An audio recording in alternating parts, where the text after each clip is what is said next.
बच्चों, मैं आपके लेके आया हूँ प्रयास चैनल दीक्षित शिक्षालय, जिसमें आपको करा रहा हूँ मैं क्लास 10 का mathematics chapter number 7 coordinate geometry exercise 7.1।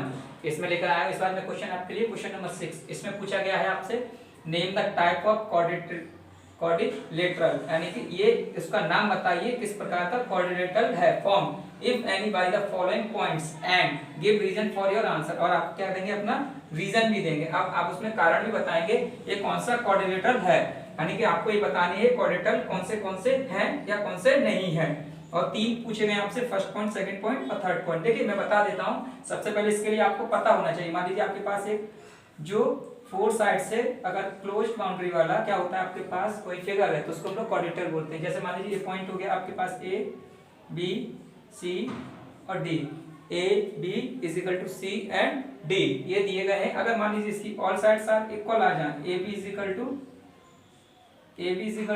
B C और B A B is equal to B C होना चाहिए, और क्या होना चाहिए, B C is equal to C D, और C D is equal to क्या होना चाहिए, डी ए। अगर ये चारों साइड इक्वल आती हैं, लेकिन इसके ये डायगोनल ये वाले, यानी कि A C is not is equal to B D हो, अगर ये डायगोनल इक्वल नहीं है, अगर चारों साइड इक्वल आती हैं, तो आपका ये रोम्बस कहलाएगा। क्या कहलाएगा, R H O M B O U S, ये रोम्बस कहलाएगा। क्या कहलाएगा आपके पास, रोम्बस कहलाएगा। अगर मान लीजिए फिर से आपके क्या होती है, एसी की चारों साइड्स इक्वल आ जाएं, A B is equal to B C is equal to C D is equal to D A, अगर चारों साइड इक्वल हो और आपके डायगोनल भी इक्वल हो, यानी A C is equal to B D equal हो, तो आपका ये क्या कहलाएगा, स्क्वायर कहलाएगा। क्या कहलाएगा, स्क्वायर कहलाएगा। क्या कहलाएगा, आपका स्क्वायर कहलाएगा। इन पॉइंटों को याद रखना, तभी वाला क्वेश्चन सॉल्व हो सकता है, वरना ये क्वेश्चन सॉल्व नहीं होगा। अब मान लीजिए आपके पास फिर से कोऑर्डिनेटर है।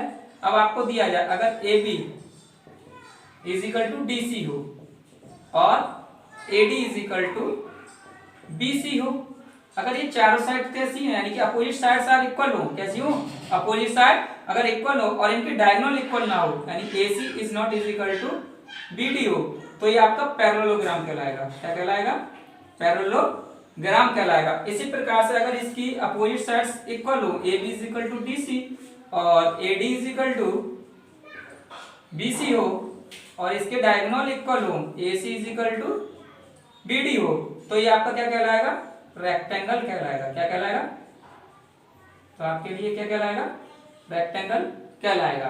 तो यही पूछा गया है आपको इन पॉइंटों में से कि ये क्या किस टाइप का कोऑर्डिनेटर है। तो आपको ये पॉइंट याद होंगे तभी ये वाले सॉल्व होंगे, वरना ये क्वेश्चन सॉल्व नहीं होगा। तो आप इसके लिए क्या करेंगे, तो हमें ये जो पॉइंट गिवन है, क्या है, पॉइंट गिवन है, तो हम लोग इसमें पहला पॉइंट करके देखते हैं। मान लीजिए आप पहले कोऑर्डिनेटर बनाएंगे, तो उसमें लाइन बाय लाइन आप क्या लिखेंगे, पॉइंट लिखेंगे। मान लीजिए ए बी सी डी, तो ए पॉइंट आपको क्या दिया गया, -1, -k2, बी पॉइंट दिया गया आपको 1, 0, सी पॉइंट दिया गया आपको -k1, 2 और डी पॉइंट दिया गया आपको -k3, 0। तो आपको एक चार पॉइंट दिए गए हैं। तो चार पॉइंट जब दिए गए हैं तो आपको ये बताना है कि ये डायगोनल है, सॉरी आपका ये कौन सा कोऑर्डिनेटर है, किस टाइप का कोऑर्डिनेटर है। तो निकालते हैं डिस्टेंस फॉर्मूला से, पहले ए बी निकालते हैं, यानी 6 का पहला फर्स्ट करते हैं। तो डिस्टेंस बाय डिस्टेंस फॉर्मूला से निकालेंगे।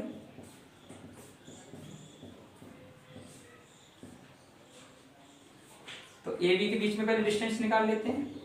तो A B is equal to क्या होगा आपका, तो x2 - x1 यानी 1 - 1 का होल स्क्वायर, यानी ये माइनस है, फॉर्मूला में आएगा तो प्लस हो जाएगा, क्योंकि फॉर्मूला का माइनस और इसका माइनस, तो प्लस y2 - y1 का होल, y2 की जगह 0 है और माइनस माइनस क्या हो जाएंगे आपके पास, प्लस, तो ये भी होल स्क्वायर।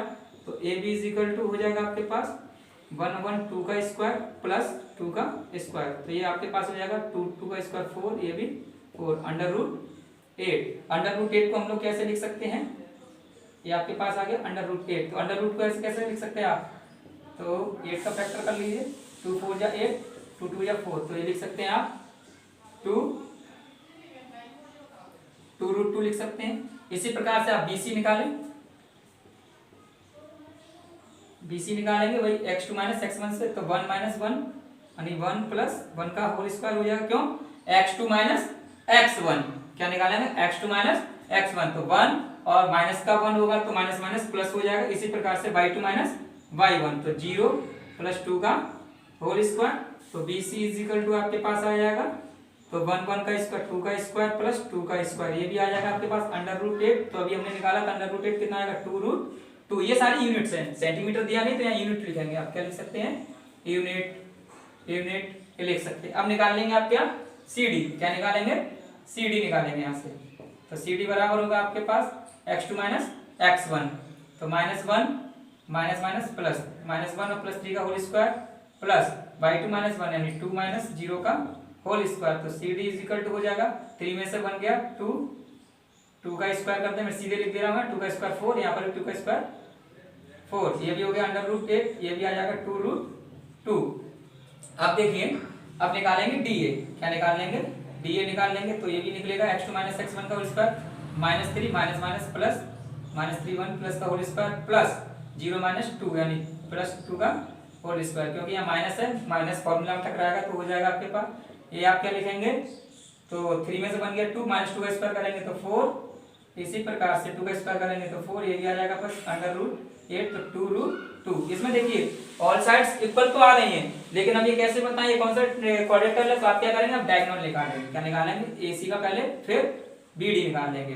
तो डायगोनल निकाल के देखिए तो AC इज इक्वल टू लिखेंगे x2 माइनस x1, तो -1 प्लस 1 का होल स्क्वायर प्लस 2 माइनस 2 यानी कि 2 प्लस 2 का होल स्क्वायर, क्योंकि x2 माइनस x1 का whole square y2 minus y1 का होल स्क्वायर, तो 2 माइनस माइनस प्लस हो जाएगा।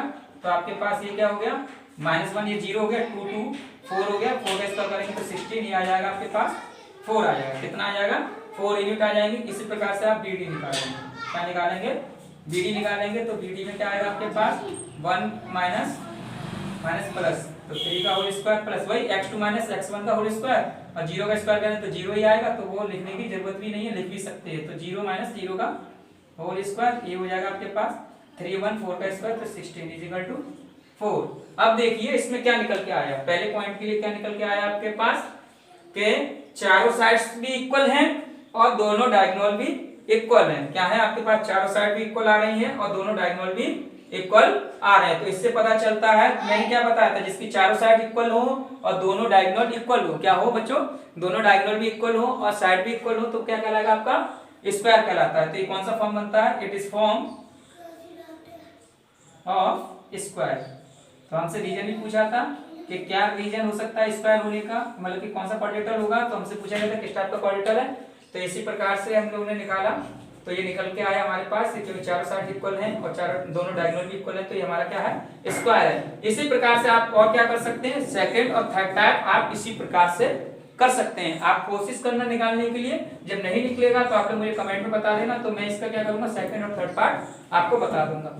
धन्यवाद।